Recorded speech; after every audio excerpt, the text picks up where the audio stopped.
I'm Malcolm Poole. I'm the president of the board of Friends of Casco Bay.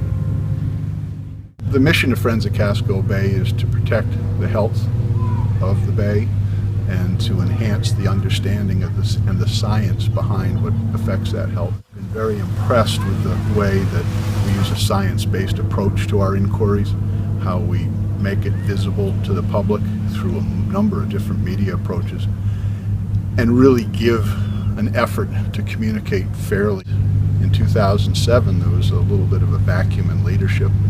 I volunteered to take over the position of chair, and I've been doing that job now for 7 years and going on my 8th.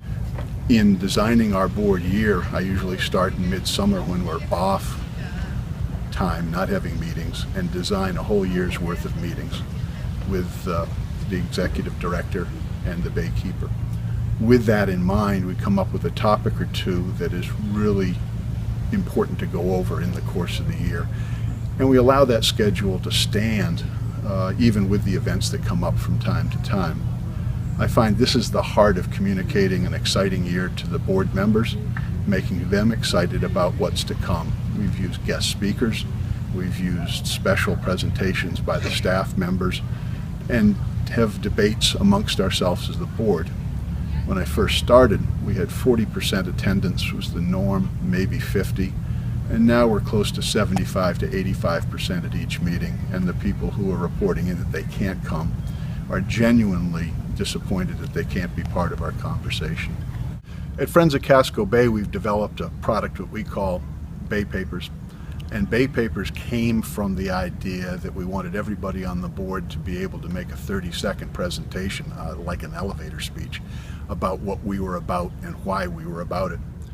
We've designed a one-page, maybe a page and a half discussion of the important topics, and we're now distributing those around the community to help educate and make visible our process.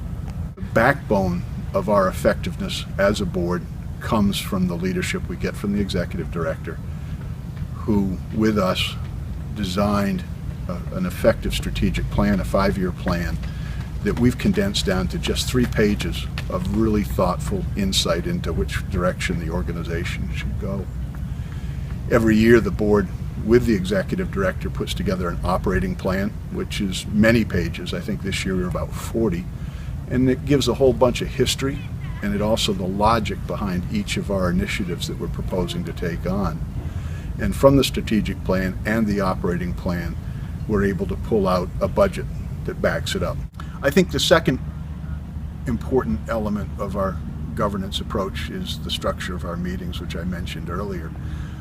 Having a good, clear mission for each meeting with 2 topics that we know we're going to cover because it's important for the year to cover the whole breadth of topics, but then leaving room for questions from the staff to the board and debate amongst the board about the important issues of the day, whether it's the use of our logo on for-profit products for sale, or it's talking about the engagement with other nonprofits in their approach.